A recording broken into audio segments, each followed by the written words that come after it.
The job has changed so much, Dustin. Hmm. Commercial wildlife trafficking, black market, dark web stuff, covert investigations, working undercover crews, wildlife sales, environmental crime, oil pollution, chemical pollution, streams being altered. So Changing. remember this quote: change is inevitable, growth is optional.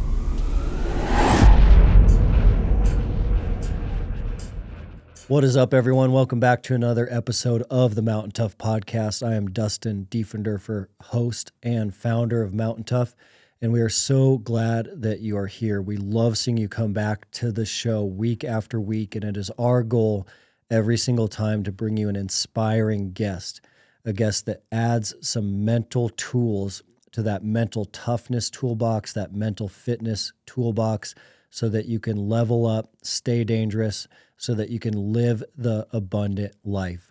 If you are new to the Mountain Tough Show, I do want to make sure you know about the exclusive offer for Mountain Tough Podcast listeners. This code will get you 6 weeks of free training in the Mountain Tough Plus app. The code is MountainPod, MTNPOD, all one word, all caps. If you go to mountaintough.com, click Start Free Trial, enter that code MountainPod. That gets you 6 weeks of free training on Mountain Tough. That's all of our programming from full gear, no gear, minimal gear, heavy pack, weight vest. And this training is great for beginners to elite athletes. Additionally, it's going to cover all of our mental toughness training, our spiritual training, and our nutritional training. So one subscription unlocks everything. And this code, Mountain Pod, will get you going 6 weeks for free. Shifting over to today's guest on the podcast today, we have John Noers. John Noers is a former retired sniper, conservationist. He is the best-selling author of Hidden War, and he also co-hosts Warden's Watch and Thin Green Line podcasts. So a lot of folks have heard John. He has been on Joe Rogan's show before. He's also been on Jack Carr's show before, where he unpacks the battle that game wardens have faced fighting cartels in America's forests. We're going to talk about some of that today. We're also going to talk about what it takes and the skills required and the career of being a game warden. So please stand by for my conversation with John Noers. The lives of people who move the needle of history are ones not defined by what they were able to achieve, but by what they were able to overcome.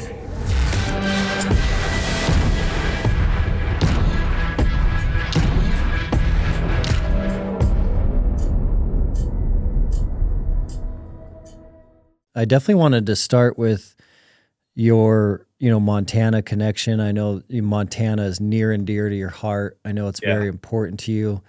It was part of your childhood. But were you raised here, grew up here? How did that all come into effect? Indirectly, Montana has always been like what we consider, true America, and it goes back to my grandfather. So my grandfather, you'll appreciate this being a Montana guy too, Dustin. My grandfather, right before he deployed, in basic training for the Navy, before he actually was deployed in Pearl Harbor and survived that, but I'm going to get to that in a minute. And that started the legacy of family service. He and about two friends from like San Diego, California, where they were going through their naval training, they took a road trip to Libby, Montana. They had heard about it through avid hunters, of course, my granddad, right? Mm-hmm. So they roll up there, and this is like way back. I mean, we're talking pre-World War II. So you can imagine what my little remote Lincoln County right now is. It's the smallest county in Montana. Yeah. It's most remote with millions of uncharted acres of timber. So, I mean, it's the most remote, I think, in the lower 48. So when I'm at home, I feel like I'm going back 100, 150 years in time. When I get into the yak, when I get into my hunting holes, when I hike my high lakes, whatever, and love it. Well, when he went there, it was like Narnia for wildlife. Yeah. So he and his buddies, they've got, old black and white pictures of big whitetail they harvested, black bear. They were seeing timber wolves. They were actually seeing wolverines when you could still see those periodically. Crazy. Elk, you name it. So he said, if I survive my naval career, and he did 20 years, 3 wars, World War II, Korea, and Vietnam, he said, I'm going to settle up there and put some property out for the family And any of my kids that want to settle there, they're going to have a plot. Well, being a Wow. good Catholic family, grandma and grandpa, they had 9 kids. My dad was like the second oldest, and they settled 20 acres. And that's currently where I have my plot now.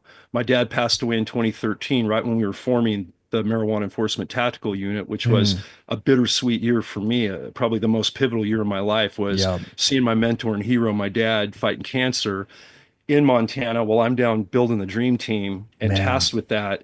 So you can imagine, and we can certainly go into some of that. But he Yeah. settled there. A handful of aunts and uncles settled. I was born and raised in California. When I became a game warden right out of college, roughly, and hit the ground running way back in 1992, I'm going to date myself. From high school on, I was kind of back and forth. I was up there for summers. I was up there as a non-resident hunter, and I was always knew that I would settle there. Hmm. But being a California game warden, I had to stay a California resident. So I did my career down here. I had the best of the both worlds, learning these outdoors, these cattle ranches, Henry Coast State Park, the second biggest state park here in California, where I met a game warden that really changed my life to make me do this job. I hadn't met one all those years of hunting when I was up until college. And then knowing that, when retirement happened at the end of 2018, make the permanent adjustment, gave up residency in California, and on January, I retired operationally December 7th of 2018, and on January 2nd of 2019, I became a official Montana resident, built Dang. a retirement home in Libby. My Yeah. dad's cabin became a memorial cabin. We joined it with a skywalk. It's still a memorial cabin to him for guests. Wow. And I'm the only cousin so far, and I hope we have more coming in to continue the lineage of granddad and my dad and several aunts and uncles that are still there, to continue it. But that's definitely I'm going to continue it. And Yeah, it's magic, man. It's the last of, you're here too. You get it. I mean, man. Montana has a whole different vibe than the rest of the country, not Yeah. only politically, but I think just what the great outdoors mean to all of us for fitness, for mental toughness. Hmm.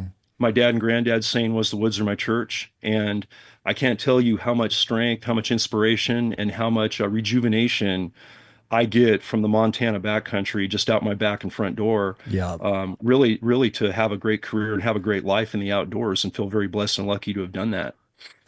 That's unreal because it definitely set up your whole career and your whole life. Like that decision your grandpa made changed the trajectory of your entire life. Because if you wouldn't have spent some time in the woods outside of Libby, you probably wouldn't have started leaning towards the outdoors hunting lifestyle and became a game warden. And Exactly. Yeah. for him to find Libby of all places, I know it's like where to this day people go, "You're where?"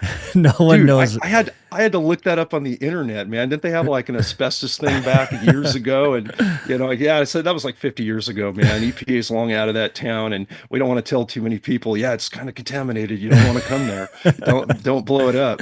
But no, it is. It's this random spot, I think Montana in general, 30 years ago, was kind of the Wild West. It was the great frontier. It was what was left of what we thought unsettled America still had. And I think there's still parts of that, even with the explosion we've seen in Mm, population post-COVID, yeah. the Yellowstone franchise. Thank you, Taylor Sheridan. Not so much sometimes, especially where you're at, brother. Oh I know man. what Bozeman is becoming. I know what, my buddy Andy Stump and the guys over in Flathead Valley that I go to shop and visit and then come back 90 minutes over that hill to the wilderness. Flathead Valley's beautiful, but it's blowing up too. And, you can't blame people. I get it, but we're just running out of those really pristine, Yeah. semi-untouched places. And they're becoming rare gems that I'm getting very protective of, Hmm. especially when I see the level of environmental destruction I've seen not only throughout California, my game warden career, brother, but Yeah. seeing the impacts in Montana now, Yeah.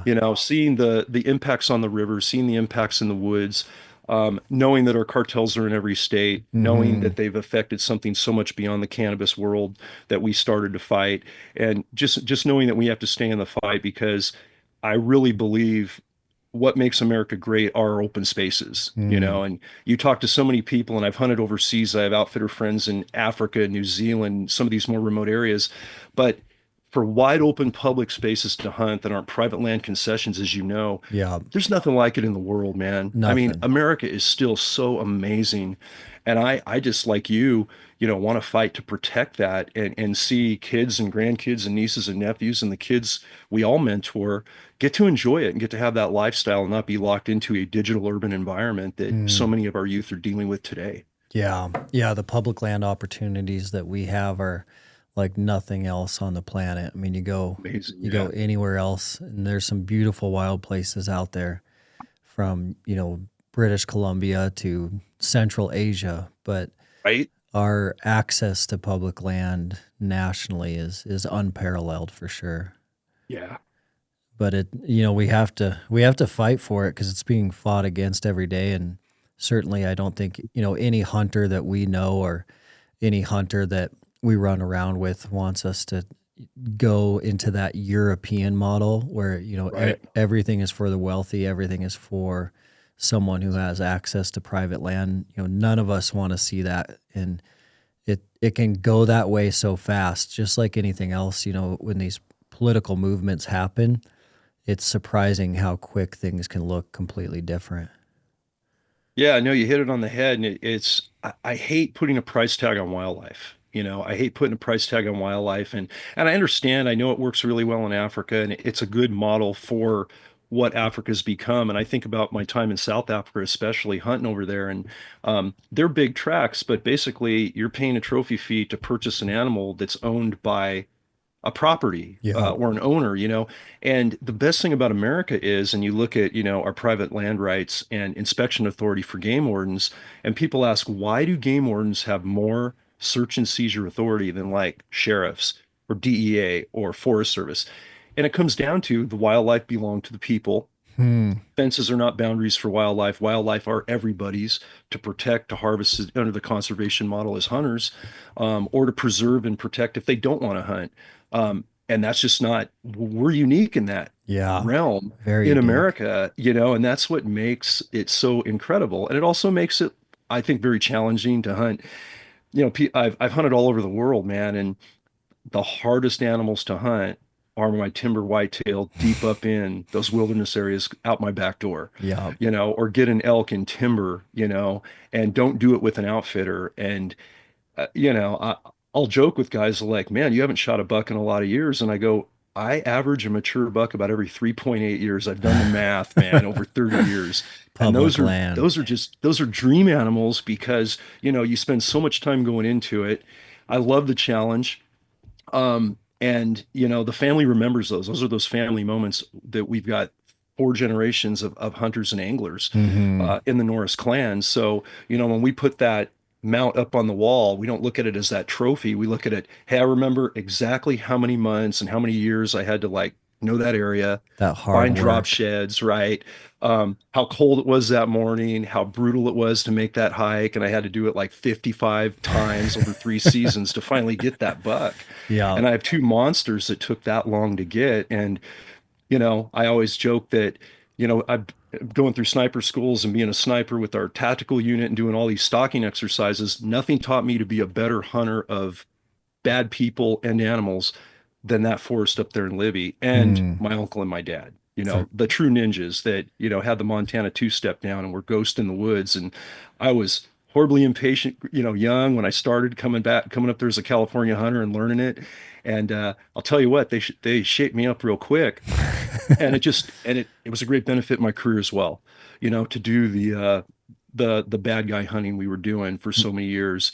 But there's nothing like it. And that's what hmm. makes it so magical up there and something I think we got to protect because we're not the only state that has it, fortunately. One of the keys to maximizing your workout is to make sure that you're eating clean and putting the right fuel in your body. Mountain Tough has preached this since the beginning. You're also seeing a shift right now nationally where we're calling out hidden additives, hidden substances in our food. As a hunter, when you process your own meat, you control everything. No additives, no shortcuts, no compromises.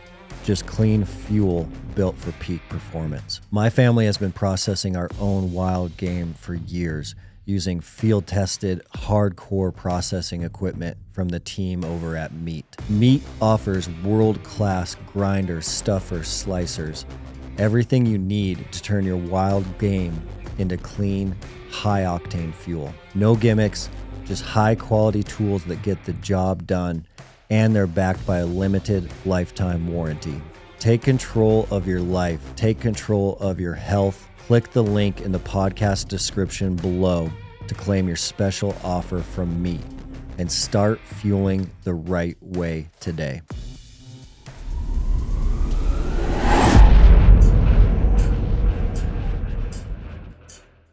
That's a good segue because that is mindset stuff where you're getting so much gratification out of some of the hardest stuff you've done, which is, really interesting, and something we talk about quite a bit on this show is the things that you're going to remember the most, the things that at the end of your life you look back on and are the highlights of your life. 100% of the time, they were very difficult things. They were very hard things. They were physically and mentally challenging, exhausting, scary, stressful. Yeah. But you look back on them, and nothing highlights that better than some of these really hard hunts. That's why I love backcountry hunting, because so many of these principles that we see in black and white in backcountry hunting are the same principles that are happening in every other area of our life, but hunting For sure. hunting really highlights them. And so, the hardest hunt for a lot of people is their most rewarding, most gratifying hunt. And that's also happening in our careers. That's also happening in our marriages. That's also happening with our kids. But it's not always talked about enough. And if it's not talked about and encouraged enough, then a lot of us can go through life not pursuing the hard things. And if we're not pursuing the hard things, we're not going to have these highlight memories, these milestone achievements, because they are surrounded by, fear and stress. But we have to plow right through that to get to the other side. Yeah, that's spot on. And I think it's the coolest thing about the human condition is we're not geared to just be mundane. I mean, if for lack of a better word, I just think we get bored easily, Mm-hmm. because we are smart creatures, and especially in the technology age, immediate gratification on social media, ordering things with one button on Amazon. Um, and I think when you again we get back to that outdoor challenge and life lessons that you just mentioned, Dustin, perfectly. Um, that's all I remember. Mm. The day to day I don't remember at all. No. But I sure remember, gun battle number one when my partner was shot with an AK round and he's bleeding out in my arms for 3 hours waiting for an air rescue. And I'm in my first gunfight with a cartel gunman that just tried to take out my partner. Mm. And my sheriff's deputy buddies are taking out a bad guy I didn't even see that had a sawed-off shotgun pointed at me and another young game warden in the Silicon Valley foothills. And I'm half a second from taking a face full of double-aught buckshot because that's what he had on me when we later learned when they neutralized that suspect. And Mm. that's a moment, man, as bad as this 56-year-old brain is starting to get at remembering, incidences verbatim. I remember every minute of that day, how Mm. hot it was climbing the hill, how quiet it was when there should have been animals on that mountain when we were crawling into that ambush scenario.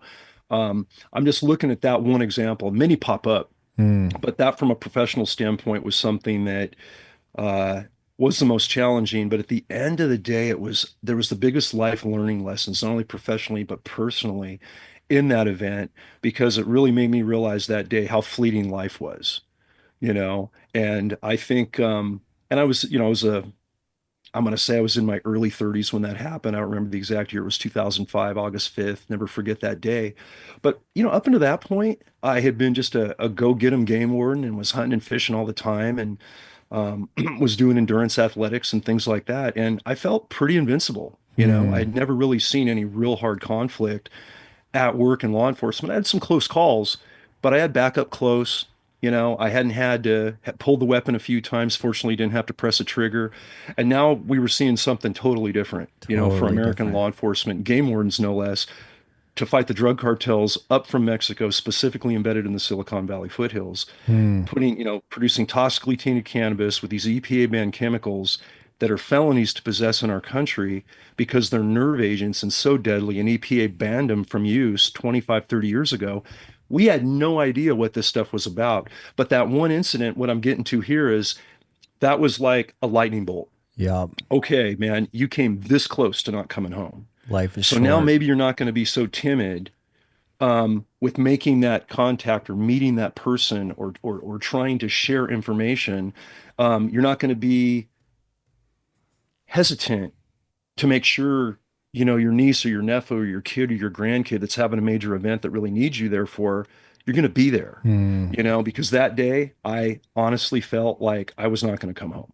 Wow. And I thought my partner wasn't going to come home. And by the good graces, he survived that and made a full recovery and actually went back to work a year later. But he was this close. We were running out of pressure bandages, and this was before the time of this was '05, so we didn't have quick clot and anticoagulants and double tourniquets. Our team would later get to the Delta level military special operations medical training level in 2013 when we built the marijuana enforcement team from the lessons we learned during that first gunfight in '05. But that didn't only change my career path, it changed my life outlook. Yeah.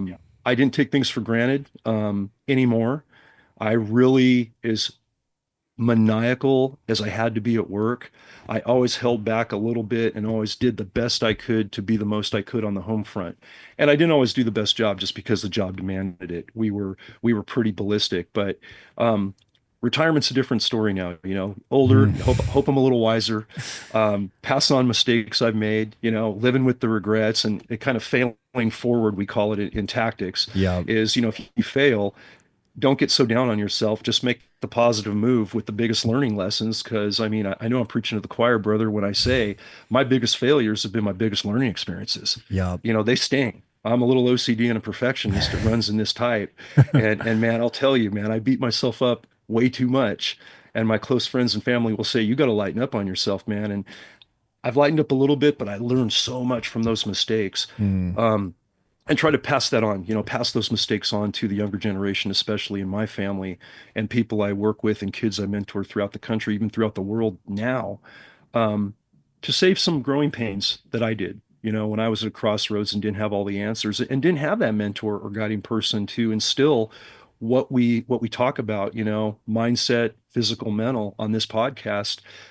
It's a healthy thing to talk about. It's a healthy thing to promote. And I'm doing the best I can in operational retirement now, pushing a pin more mighty than the sword sometimes on the outreach front, like I'm very fortunate to do with you today on your platform. Yeah. I think it's really important. I think our youth, they need something because technology is a necessary evil. I use it, you use it. We couldn't be having this conversation remotely if we didn't have it.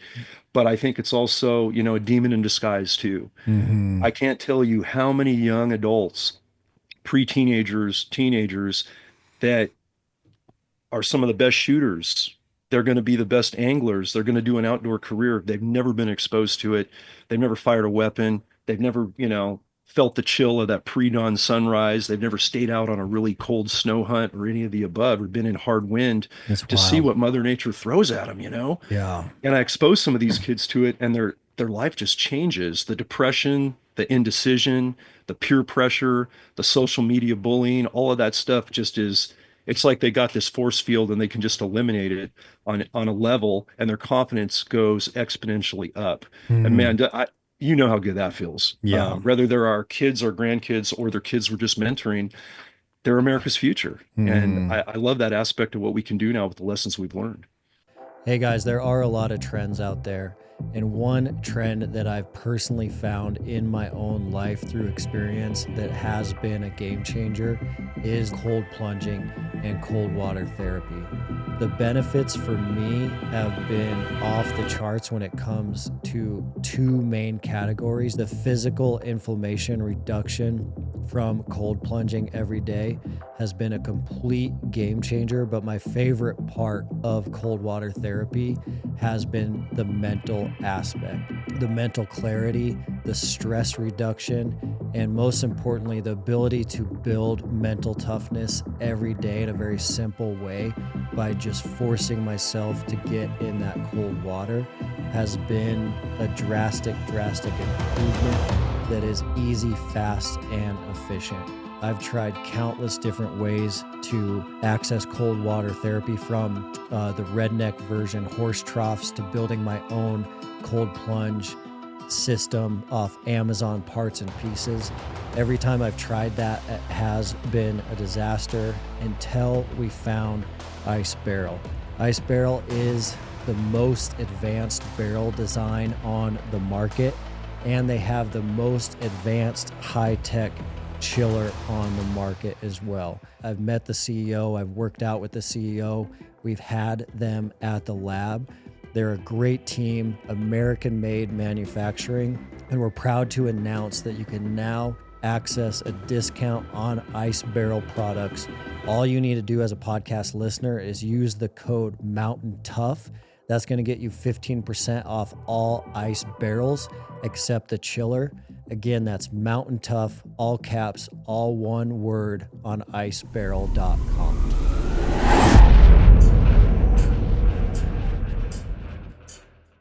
Yeah, I mean, there's so much in failure that you can't fail if you're always learning, and just having that mindset and always thinking about every single failure as a learning opportunity is Big time. big. I wanted to unpack the cartel work a little bit here, and Sure. from the perspective, because I know that you've talked about it a lot, and folks are going to be able to dive into your book and read more about it as well. But the question I was curious about is, cartel operating in America's forests. How has that changed recently? What are we seeing recently? Has the situation gotten better? Has it gotten worse? If we look at last year, what's kind of the state of the union on that issue in terms of the magnitude of the problem? Yeah, that's a good question, and it's a deep question. So bear with me as I break it down. Um, the way we got involved goes way back to like '04. When I found my first grow site, my first book, War in the Woods, goes into this. And not to belabor it, but basically, a friend of mine that was a wildlife biologist that we grew up with, doing his master's thesis on fisheries and migrating steelhead trout on a real neat piece of was a working deer club cattle ranch. Now it's owned by a county agency, Hmm. not really developed yet, bordering Henry Coast State Park, where, like I said, I learned to backpack. That's where I cut my teeth, learning to live out of a pack, and met a game warden that got me on the right career path when I was going the engineering route and military route in college. Um, so this goes way back to then. And then we didn't have regulated cannabis in California. None of these states had a real regulated cannabis thing. Every marijuana was generally illegal. There wasn't even medicinal laws at the time. We're going way back. Hmm. And what we didn't know at the time was the cartel, specifically the Sinaloa cartel out of central Mexico, were not only growing this toxically tainted cannabis we talked about with these poisons to send into America through the tunnels, through border crossings, through panga boats or whatever. They are also spread out all over mostly California and the Southwest to put grows out in public lands, remote areas of public lands, that to avoid detection. If they could hide this stuff and they were 8 miles into a wilderness area, hitting the right facing slope on a traditional blue line stream they could tap, they had a Hmm. pretty good chance of getting that out of the woods through harvest time and making millions and millions, multi-million dollars of profit. And then this stuff would go into the black market. Very potent weed. They grow really strong, marijuana, Hmm. but nobody knew they had all this EPA banned stuff like carbofuran, metaphos, Q-furan, all these trade names that actually have a nerve agent in it that was developed by the Nazis, no exaggeration, for their chemical weapons program going back to World War II. Unreal. This stuff, brother, it's an insecticide or rodenticide. I call it a kill anything aside, Hmm. that is so toxic you can't use it in agriculture in America anymore. EPA studied it and realized, no, this stuff, we should never put this stuff on our crops. But it's available in Tijuana. It's available in Africa. The African poachers, actually, you look at Kruger National Park, you look at the ivory poachers, they're doing the same thing the cartels are for the money involved in, like, the ivory trade. They're putting this carbofuran in a water source, having an elephant or a rhino drink some of it, and you got what, a 2, 3, 4 ton animal Falling that over dies dead. 20 minutes from a central nervous system violent death. And they That's don't even have to crazy. fire an AK-47 shot to alert the Rangers. Man. So to get, several hundred thousand, if not millions of dollars of, trafficked ivory. Crazy. Um, So the yeah, cartel's so there's packing this stuff into the forest to exactly. fertilize. Yep, they're packing it into the backcountry. They can get everything else they need in America except that. So they have to bring it from Mexico. They smuggle it in. And we were seeing it all over the national forest, county parks, private hunting ranches. 20 or 30 grows a year right here in the Silicon Valley when I was a patrol lieutenant and a patrol game warden. Didn't have a spec ops team yet, but we were integrating with their teams and we were kind of learning what we would later do and what we needed to do as game wardens to fight the environmental component because I was slowly realizing after that gunfight when my partner was almost killed. I don't think I knew it overtly, but I knew it almost subconsciously. I said, this is going to be what we focus on. Hmm. At least it's going to be what I'm going to focus on and the guys like me in the agency. And there were a handful of others that were doing it in other parts of California with DEA and BLM and Forest Service and the sheriffs. Best canine handler, Rumble, as he's called in the book. He's still an active lieutenant, so I won't say his name because he's not retired yet. And Canine Phoebe, Hidden War goes into her miraculous career, Man. the life saving she did, 1,000 apprehensions, 116 apprehension bites on cartel guys that were pulling guns and knives on us, keeping us from getting shot, saving my life personally. Chapter 2 goes in when I was handling her on a potential gunfight that got crazy. Um, we did not anticipate this, man, on the game warden front. When you Not when we started, started. you probably had no idea what you I were had no getting idea. into. My big thing was our claim to fame was if you could go get a spotlighter, taking deer at night illegally and find them in a back remote area, and you cut your teeth on a good spotlighting case a year or two into your pup career when you were brand new out of the field training officer program, you were on your way to being a legit game warden that the mentors, the legends in our agency would respect. I didn't know in 92 that this was going to be it. And I was going to be running a unit and we were going to be short hauling out of Blackhawks and running snipers. But I'll You tell had you no what, it was, idea. it was, it was God's plan. It's where we needed to go. Because we were fighting the biggest environmental criminal America's ever seen. And I Hmm. don't say that lightly. And then I didn't realize at the time, but 27 other states in America were having the same problem, but the growths weren't quite as big because California's a Mediterranean climate, one of only 6 on the globe. So we're the weed state, right? Like good Yeah. Sonoma County, Napa Valley wine you hear about. We grow great marijuana almost all year long, indoor, outdoor. Um, I was and wondering. that has continued. Yeah, I was It's wondering about that. Was this happening in Oregon, Washington, yeah. the South, Texas, Florida, or Yep, like, Texas, Michigan, you see it in Oklahoma, you saw it in New Mexico, Colorado, Oregon, Washington.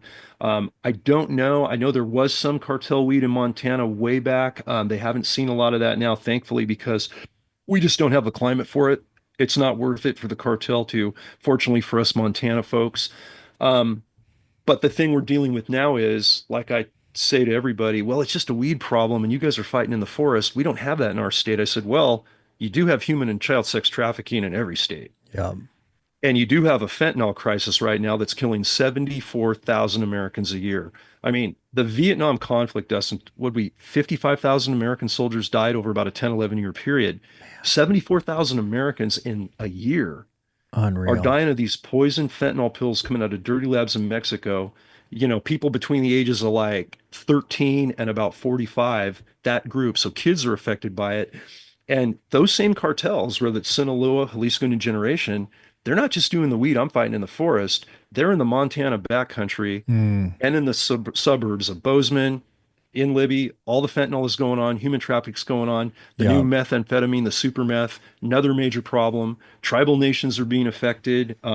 there's the So trend. we're Yeah, fighting a bigger enemy than just destroying waterways in the woods with these poisons and growing toxically tainted weed. This is a national problem.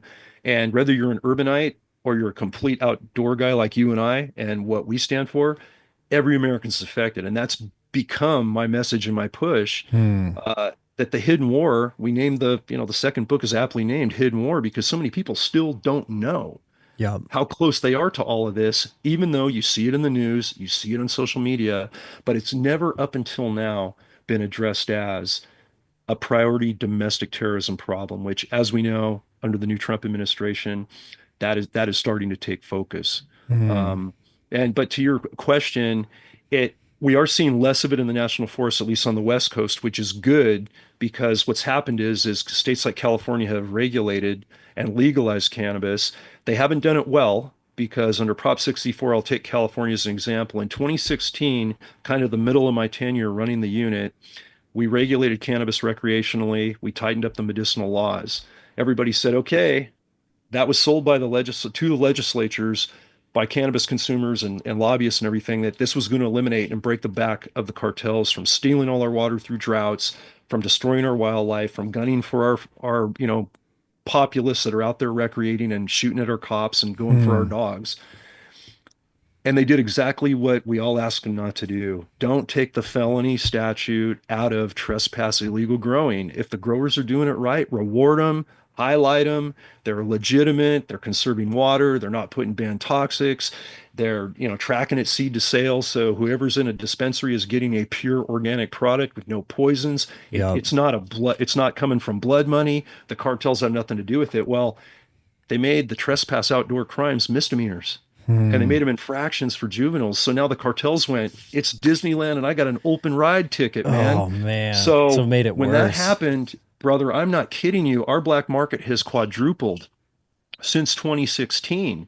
So they've taken over cannabis. They're in the woods still, but they're also on private rural tracts putting these hoop houses, these big visqueen greenhouses in little rural country properties because they can kind of hide in plain sight. Because if they get raided, they're going to Misdemeanor. lose their crop.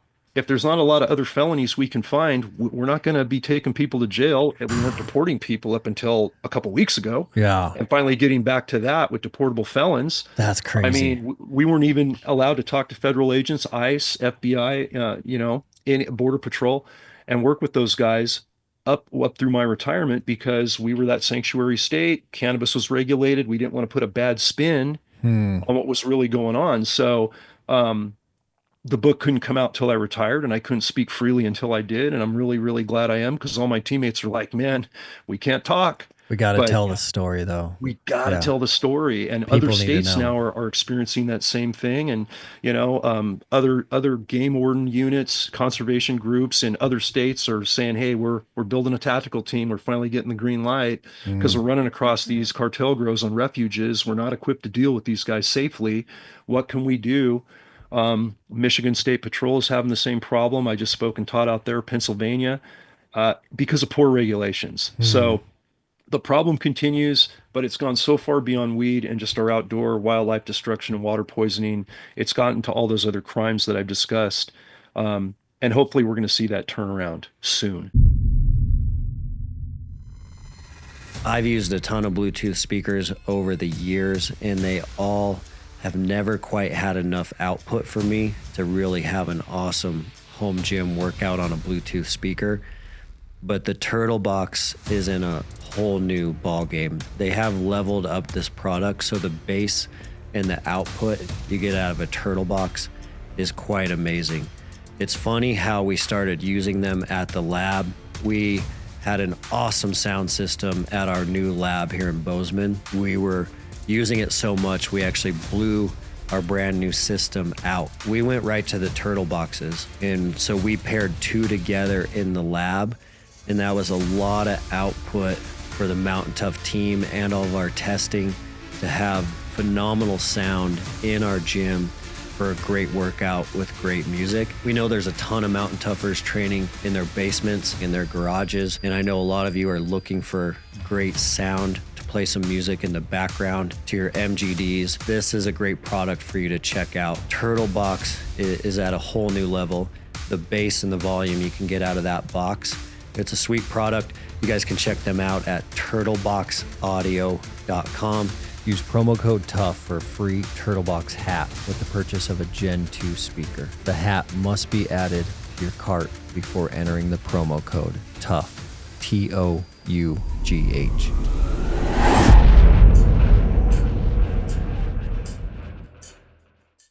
Yeah, you should talk for a minute to like the Montana audience just for a second. And then I do want to get into the new administration, but I would expect that as a California resident, you might have a little bit of awareness on, what's going on, especially if you're in Silicon Valley, you might have some awareness of stuff going on in the woods or at least in town.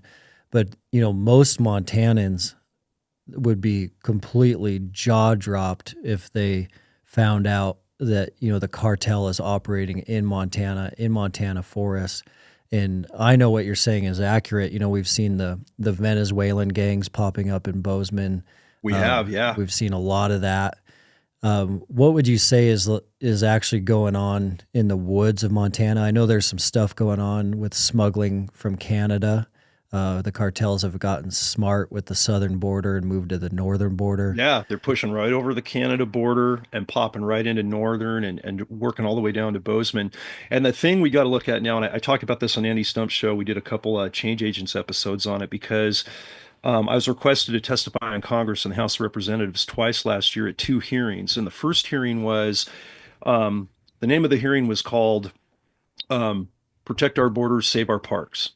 So that particular committee with a really wired right congressman down on the Arizona border was looking at, okay, you're telling us stories from the Silicon Valley of California, the tech capital of the world, very affluent. How can the cartels be running with impunity over your career journey in there? That alone, that story alone is going to tell America that if it can happen there, Yeah. it's happening everywhere. This isn't just a border issue. And those congressional delegates, Dustin, they were not fully aware how much past their border. They were looking at the impacts on their border. What was happening on the ranches right across the border, how much decimated wildlands were getting trampled by the migration, by the mules, by the cartel trafficking. When I started telling Silicon Valley stories and then going further to say what we were looking as a template, like I just described, for 27 other states on cannabis, and started talking about methamphetamine and people, and that congressional delegation, they lit up on both sides of the party, right? I didn't have any negatives from the Democratic side. I had a lot of positive questions from the Republican side. And that was the first hearing. The second hearing that got attention was tribal lands. And Montana was ground zero for that. Yeah. Because the Sinaloa cartel had moved up about 10, it's going about 7, 8 years ago. They came, what would the Sinaloa cartel be doing as far north of Montana as you get to the Canadian border, up in all that wild country, far northeast of you in Bozeman, far east of me in Libby? Lots of But tribal land. they were coming up for fentanyl. And they were coming up because why would they come all the way to tribal lands in Montana and affect these Montana non-tribal communities? Well, you get more remote. Those fentanyl tablets are worth $100. They're not like a $5 pill in Chicago or a $5 pill in Silicon Valley, San Jose. They're making $100 a pill, and they're moving millions of pills. Compared to moving 100 pounds of cannabis at Yeah. $3,000 a pound. So that's where Montana was ground zero. And I testified to what was happening and what that DEA case led to and what we revealed. Those tribal lands were decimated. Not only did they come in and the cartels cut out the middle level drug dealers, but they basically took over the communities. They increased addiction. They took people's guns. They took people's houses. They took people's vehicles, drove them all right down to Mexico, and just puppeteered this mass market of decimating our tribal partners, and then going to our rural communities in American communities, non-tribal, and hitting the same thing. So Montana, as the last great state left in America, that's what shocked the nation when there was some awareness made to this. And Man. so that hit me hard. That hit Andy hard. I know it hits you hard. Yeah. And we actually had to do a second episode of Change Agents on it because he was so outraged being a Montana guy now. And ironically, he was from Santa Cruz, California, right over the hill from me, Yeah. 10 years younger, So regardless where we come from, if they can affect a tribal community in the heartland near the Canadian border of Montana and the Silicon Valley, and they can be in Florida, and they can be on the southern border, and they could be in Chicago running with impunity. Everywhere. They're integrated, they're organized, multi-billion-dollar organization.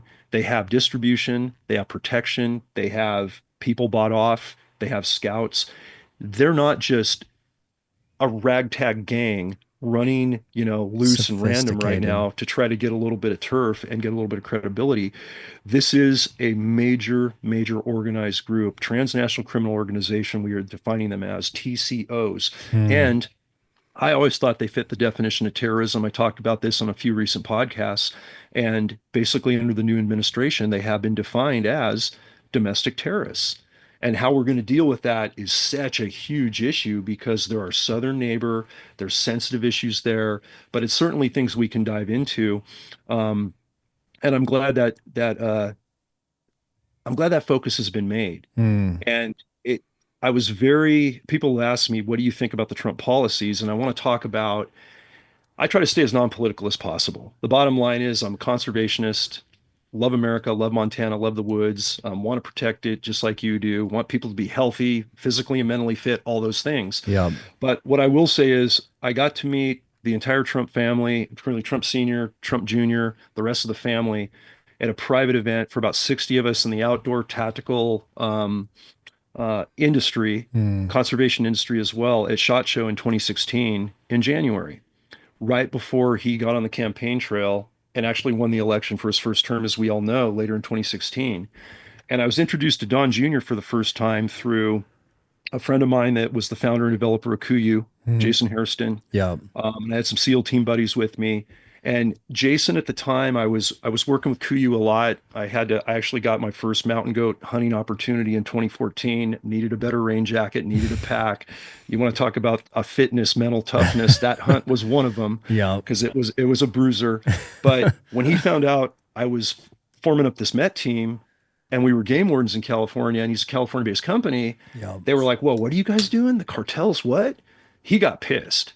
Oh, I bet. And he said, "Hey, this is absolute crap, man. We got to get this in front of people because I'm a hunter. I love game wardens, this and that. I mean, like you, I mean, they're one of those companies that was based in supporting what we do." So when I talked to John Jr., was introduced, I gave him a copy of the first book, War in the Woods, had a couple of DVDs from some NRA Life of Duty documentaries we had done on this issue before we were given gag orders not to talk to the press. The first couple of years of Met, we did documentaries. We had Fox, we had CNN, we had Dan Rather, we had, NBC, ABC, taking them into grows when it was safe, telling the story, and then it all shut down because we didn't want that message out there from our governor when regulation was going to happen to really tell how bad it was in California. But I had enough material now that I could share it before we got cut back. And I remember Don looked at the book, he looked at Jason, he looked at me, and he goes, "John's a game warden, and he's getting in gunfights with Sinaloa cartel members, poisoning water with nerve agents in the Silicon Valley. In How the hell do California. I not know about this? And does my dad not know about this?" And Jason goes, "That's why you're meeting John today, man." Man. And it was a wonderful meeting. Thank you to Jason Harrison. God rest his soul because he's passed. But right away when he got elected in that year, 20 million at least went to a directive, and AG Sessions was, basically appointed as the Attorney General. And he was mandated to tell the U.S. attorneys, "You will look at these cartel growers that I'm now aware of in our forest, destroying wildlife and destroying our wildlands. Game wardens are fighting them, Forest Service, sheriffs. I want them handled at the highest level. I don't want it dismissed as a weed case because you're going after a cocaine trafficker. Yep. This affects wildlife. It affects drinking water. I'm aware of this now." And while we couldn't talk to the press necessarily, and we couldn't really go out aggressively, now we were helping our Forest Service brothers and sisters that previously, under the previous administration, had their hands kind of tied on what to say and what they could do with these cartels in national forests and national parks. And we went out and kicked some butt and worked it really hard because we had the funding for it. So That's that told me, amazing. even back then, they were made aware. They were making overt as much as they could do in that first term and first administration. Now we're back with the administration back, addressing it as a priority, talking about not only the cannabis cartels, but the fentanyl, the human trafficking, All of gun them. running. Yeah. We're talking about it all. Yeah. And man, I can't tell you how good it feels to see this thing on a national platform. So people are taking it seriously on every level, because I've been pushing this for 20 years, man, and it still feels like a hidden war, and it's starting to come out of the light, and we're starting to shed some light on it. It's going to be interesting to see what happens in the next 2 years, especially what's already happening at the border. Hey guys, I did want to interrupt for a quick minute right here and let you know about some supplements I've been taking. I did shy away from supplements for a long time. I was always cautious about what they were made out of, where they were from, and who the team was behind the brands. But over the last couple of years, I've got to meet the team at Mountain Ops from top to bottom, and they are an amazing group of humans. I've got to know the CEO, Trevor Farnes, really well, and he is a mission-focused individual that cares about humans living a better quality of life so that they can have that abundant life. So over the last couple of years, he has helped me add some things that have changed the game for me. One of those things that I've added is creatine from Mountain Ops. It helps me maintain some muscle mass, but also it's a big player in cognitive function, one of the most researched supplements out there. Also, I've added reds, greens, and protein, all from Mountain Ops. What I found as a busy professional, always on the run, I do eat a whole foods diet for breakfast, lunch, and dinner, but on the go, it's hard to get enough vegetables, fruits, and protein. So I've added that from Mountain Ops, and it has significantly changed the game. I can feel it in my performance. I haven't got sick for a long time, and I can certainly feel it in my mental clarity as well. The last thing I've added is the Mountain Tough Hydrate product for the backcountry, for hunting season. When I'm in the hills, I do run short on those electrolytes. We even have a Mountain Tough flavor, the Mountain Tough Lemon Lime Hydrate, and that is a game changer for hydration in the backcountry. So I keep it really simple. That is all I've added to my protocol, and it has certainly helped me, and I certainly believe in the team and the culture behind Mountain Ops.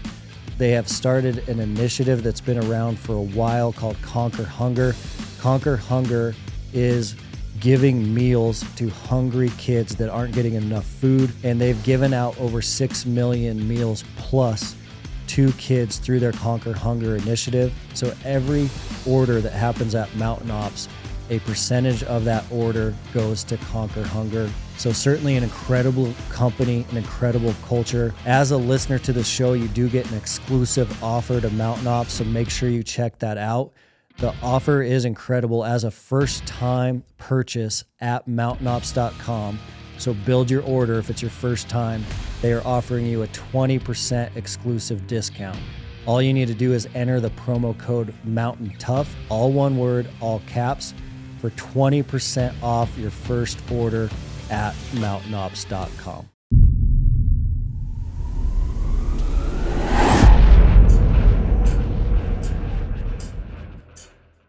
Yeah, that's going to be fascinating because that change that just recently went through, cartels being listed as intercontinental terrorist organizations. Is that accurate? Yeah. That's a good definition. Transnational criminal organizations as terrorists. So they're dealt with under another structure now. So special operations can go after them. Legally, they can. That's something the president would have to dictate. But the question has come up, and I've been asked it a few times, and I'm glad you're bringing that up, is what does a war on the cartels look like from a military operational standpoint as Americans? This isn't like we're going off to a foreign land that has Al Qaeda working and, suicide bombing and dropping buildings and, taking out troops. This is our southern neighbor, right? So there's all of that going on. We also have thousands, if not more, Americans that live in Mexico, that recreate in Mexico. We also know that with the last administration, how many millions of undocumented illegal immigrants made it across, and we know a significant percentage of those are from criminal organizations, whether they're Islamic terrorists or they're cartel operatives, what are defined, Dustin, as deportable felons that are classified under that, and they're the guys we were working.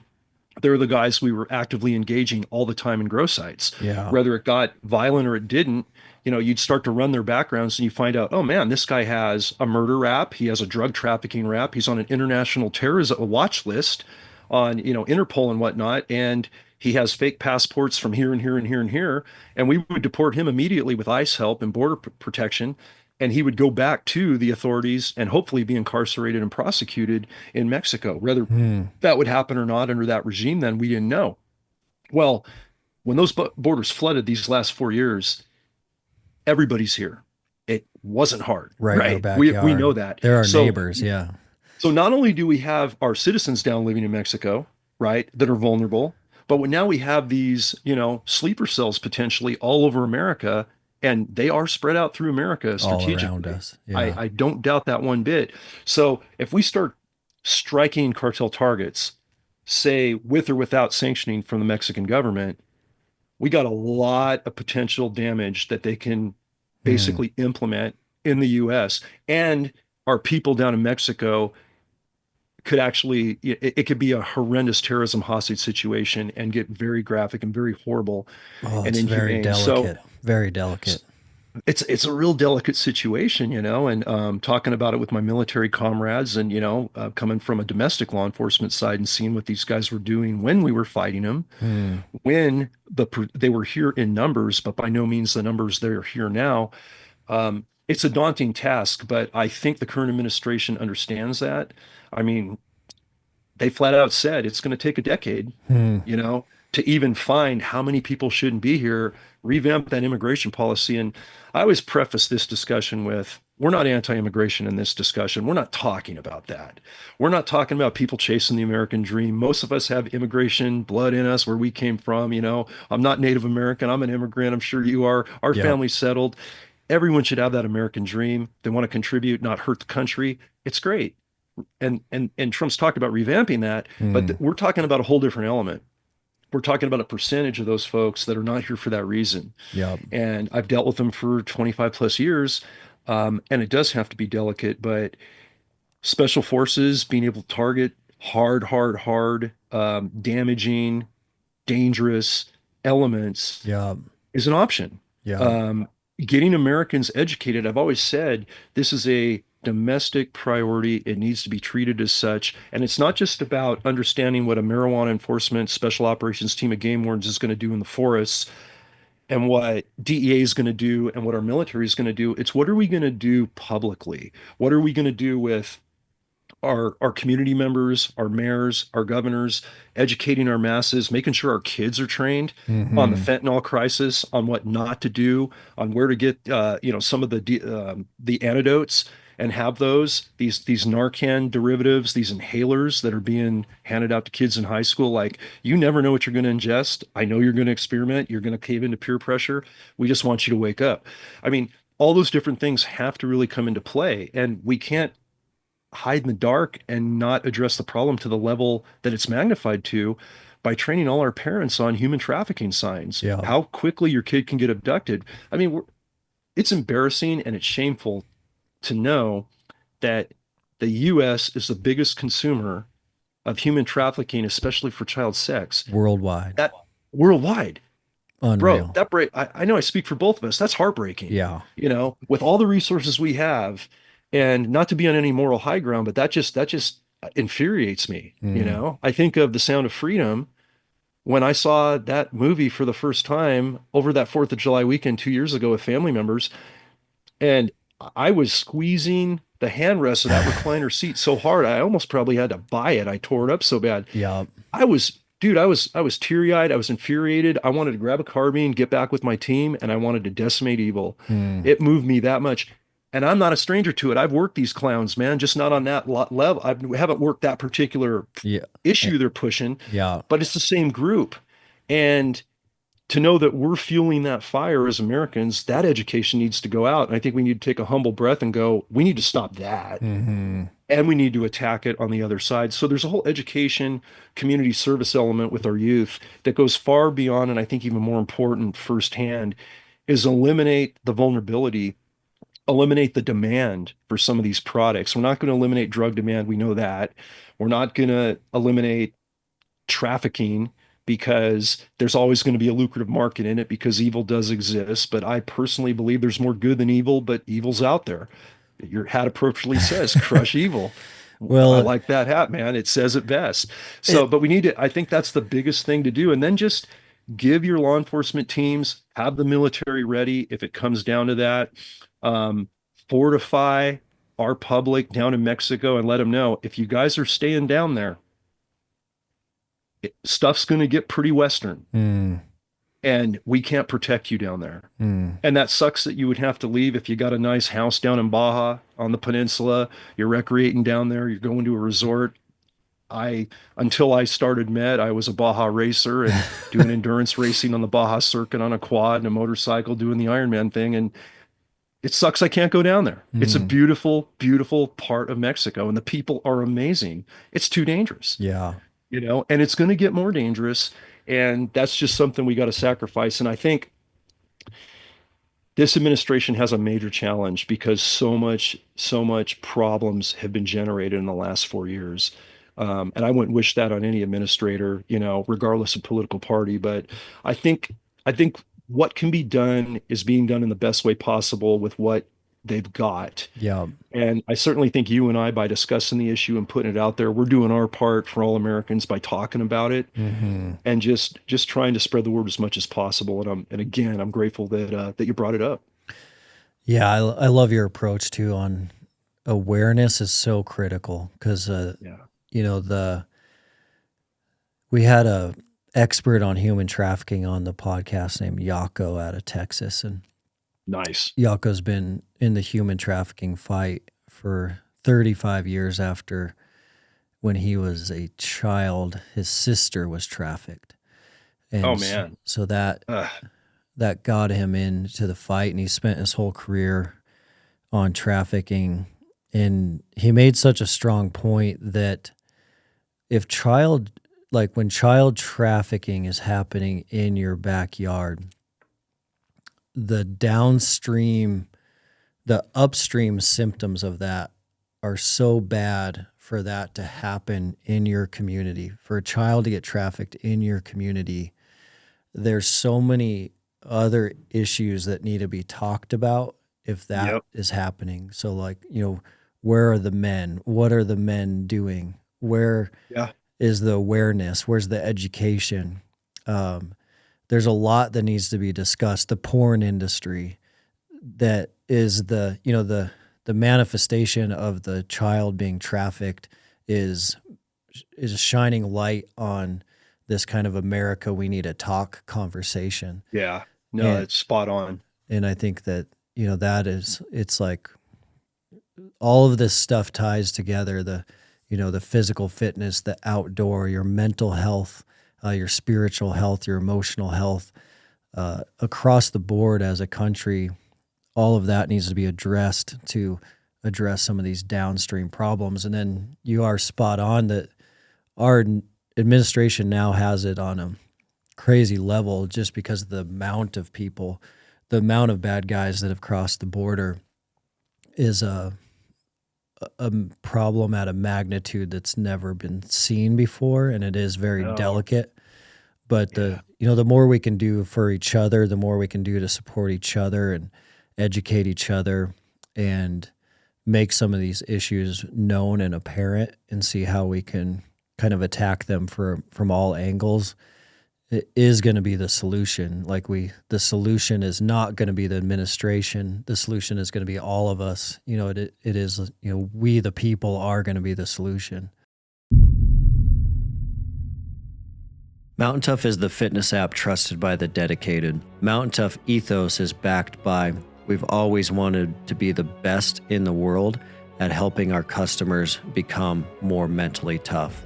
So inside the Mountain Tough app, you're not only going to find all of our physical training programs, but you're going to find additional training as well so that you can stay sharp physically, mentally, spiritually, and nutritionally. The Mountain Tough app also allows you to train no matter where you are, anytime, anywhere. Additionally, the Mountain Tough app is going to have programs from beginners all the way up to elite athletes. And all of our programming is structured in a way that you can start with no gear at body weight, and you can go all the way up to programming that is full gear.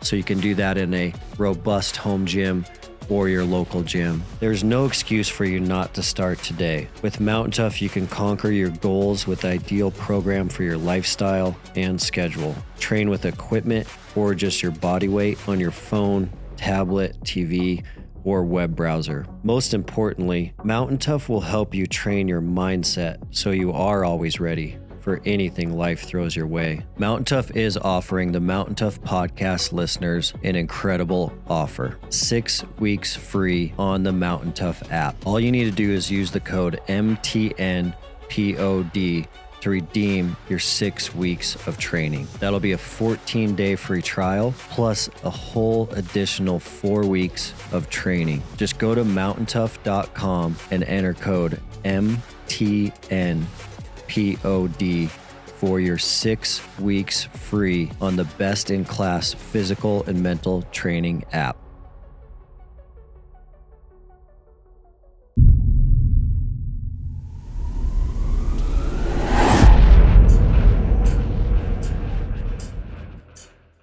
You say that perfectly, and I wholeheartedly agree. And, as bad as things can get, we talk about mindset. And I have my, like everybody, I have those, self-pity days. I have those exhausted after running a crazy operation, whether it was med or it wasn't, athletic event or a crazy hunt or, just being run down from the grind. But I still believe there's more good than evil. And I still believe, I think the hope I always have is knowledge is power, man. And when I see people respond so passionately to the Hidden War story, let's say, I'm at a book signing or I'm speaking at an event, and I get these cops that are just up against a wall with bad cannabis law, and they're dealing with the Chinese and the Hmong cartels in cahoots now with Sinaloa, which that's a new development that I got wind of it just before I testified in Congress a year ago, October. And the congressional delegates weren't even aware that that was an issue. They're like, what? And it seems somewhat hopeless. But then you see the outrage and you see the camaraderie and you see the unity that starts to happen. And I noticed this through the recent election. And I have a lot of friends. I'm a lead singer in a rock band up here in Libby called Area 56, and Nice. everybody it's fun, yeah. That's and, awesome. and everyone has a unique background. Our lead guitarist is the oldest guy, and he's a retired forester, so he was a timber harvest, marking trees, always in the woods every day. And our drummer is a recreational and commercial painter, and a great drummer, and our manager, and our bassist, really talented, is an educator, and mentoring college new kids going into college that are really kind of lost sometimes. And so we all lean a little bit differently politically, but we're all good-hearted guys, man. And I saw more and more unity with the differences in the band with political backgrounds, some leaning right, some leaning left, just fed up with what happened in the last administration. Forget politics. You can't deny how much it hurt to see our country destroyed from within like that. Yeah. No reason for it.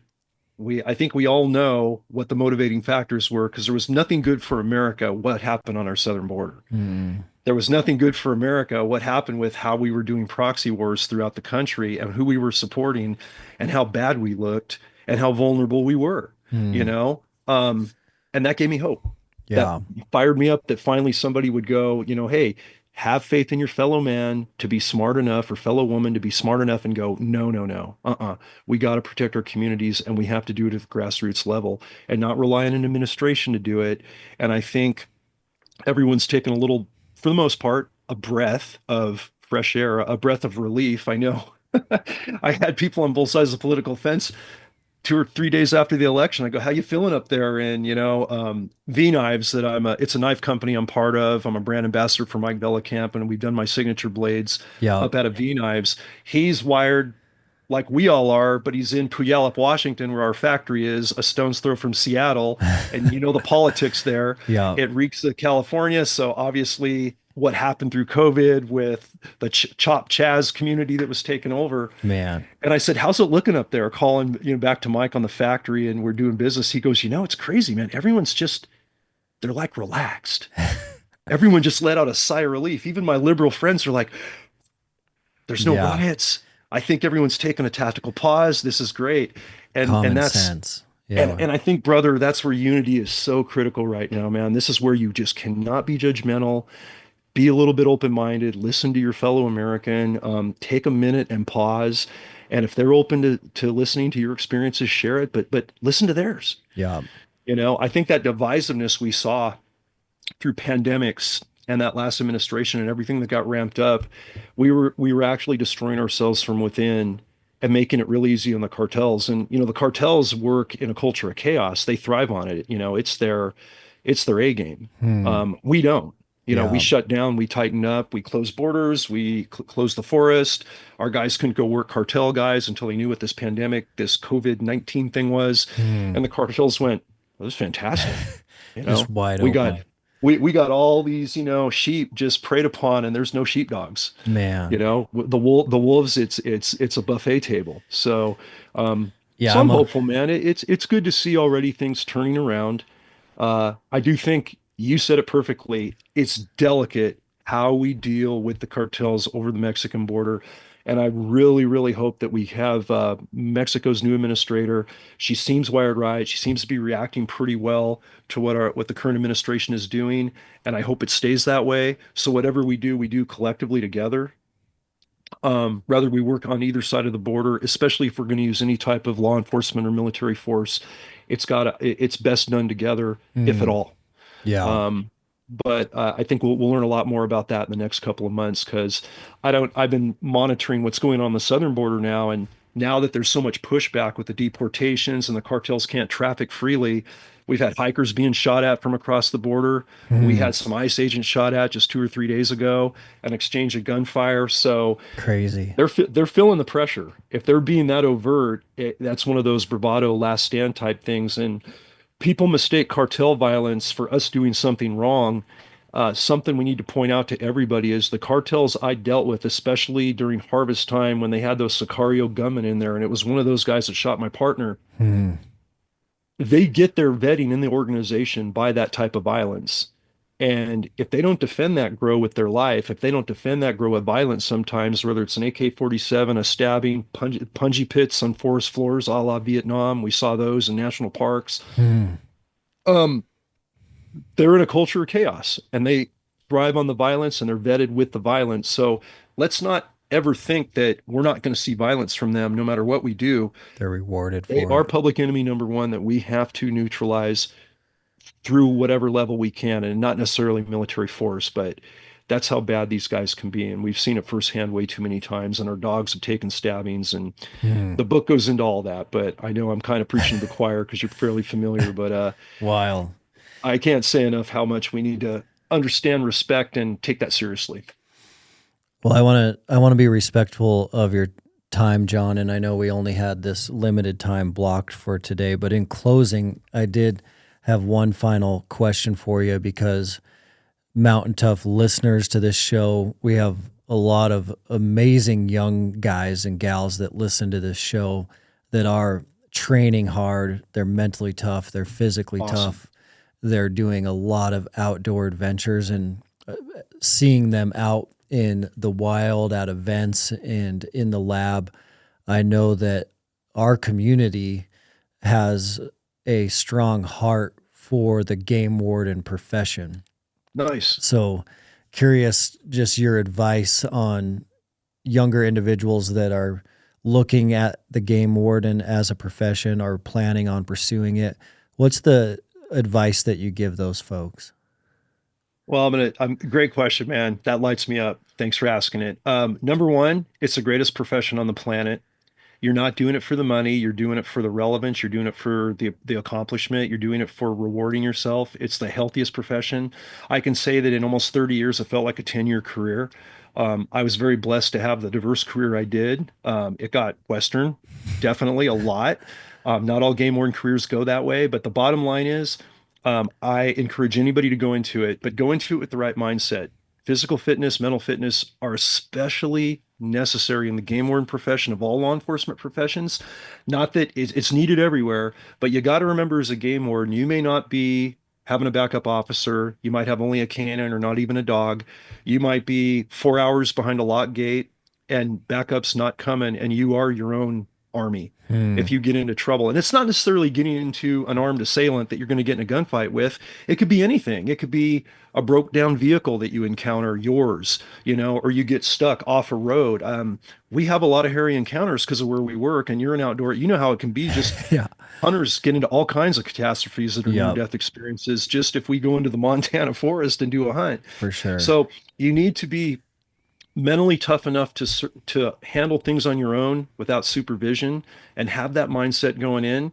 Physical and mental fitness are an absolute mandatory prerequisite. If you're in basic good shape before you go into the Game Warden Academy, you're going to do just fine. And I would say this, be open to change. My good friend, who is our first and only female chief of our agency, Nancy Foley, who's been retired for several years, I actually quote her in Hidden War in a chapter. She used to use a quote, and she would say, "Hey guys, listen, you guys coming out of the academy today are not going to do what Lieutenant Norris did when he started in the 90s and chased spotlighters and guys gill netting fish and went for the poaching hunting stuff. You're not necessarily going to jump out of a Black Hawk and be on the Met team because that's kind of the elite tactical unit we have. You may end up there, but the job has changed so much, Dustin. Commercial wildlife trafficking, black market, dark web stuff, covert investigations, working undercover crews, wildlife sales, environmental crime, oil pollution, chemical pollution, streams being altered. So Changing. remember this quote: change is inevitable, growth is optional. And we don't like change as a human species. Government agencies don't like change. I can't tell you how much internal politics and pushback and hatred for a while the Met team had when I started with that, and I got the best of the best game wardens from all over the state that could do this job and were doing this job and weren't doing patrol anymore. That hurt a lot of traditional supervisors and game wardens that said, "What are you doing? You're going out there to play like Navy SEAL and chase around cartel guys and be trash collectors and clean out grows? That's not game warden work." I went, "I don't know, man. Biggest environmental crime with these poisons and Yeah. streams being destroyed. And Animals. I don't know how we're not involved. It's mandated." And she was the chief to continue to push that. So long-windedly, what I'm saying to everybody listening and watching is just be adaptive to change and embrace it. And today's game warden is so complex and so diverse and so multitask now that you can do a lot of different things and you're not going to get bored just in patrol. And that's what makes it fun. I also say this: you can contact me through my website, through my email. You can direct message me on Instagram or Facebook. If you have any questions, I can't tell you how many hundreds of young adults I'm mentoring right now going through the hiring process, not only in California, but all over the country right now. Love And it. you're going to become a member of the Thin Green Line. You can see the backdrop I'm running right now. Yep. That Thin Green Line is so tenuous right now. And, Dustin, you're a part of the Thin Green Line. You don't have to be a game warden to be part of that line, but just to put out how under siege our natural resources are, not only by the cartels, but other wildlife criminals for money. And we don't have enough people becoming game wardens that really have the go get them to be the most effective. So I'm grateful to anybody that embraces it. Reach out to me with questions. Hit me 24/7. As long as I'm in coverage, I usually get back to people within a day, and I'll help you get through the hiring process and answer questions and connect you with the right agencies to get that first ride along. And I promise you, if it's something you're really meant to do, it will be a life-changing experience. No Love it. exaggeration. Love it. That is awesome. Yeah, I know we got some people that'll be reaching out to you, and I love it. I know there's some hard chargers that we need in that field, and I know a lot of them, listen to this show, so I'm excited for them to connect with you. And thanks so much for your time, and I can't wait to see you in Montana when you're back this way. But appreciate you sharing this information with us today. I know knowledge is power, so getting this out is huge, and appreciate you so much. You bet, man. Same. Honored to be on. Thanks for having me. Good to meet you, visually for the first time, and anything I can do to help you guys and what you're putting out there at events. I'm a Montana guy, so task me with that. I'm honored to help you guys out any way I can, and I can't wait to see the studio and your setup when I'm getting back in person here in a few weeks. Thanks Awesome. again for having me. Yeah, thanks, John. Appreciate you.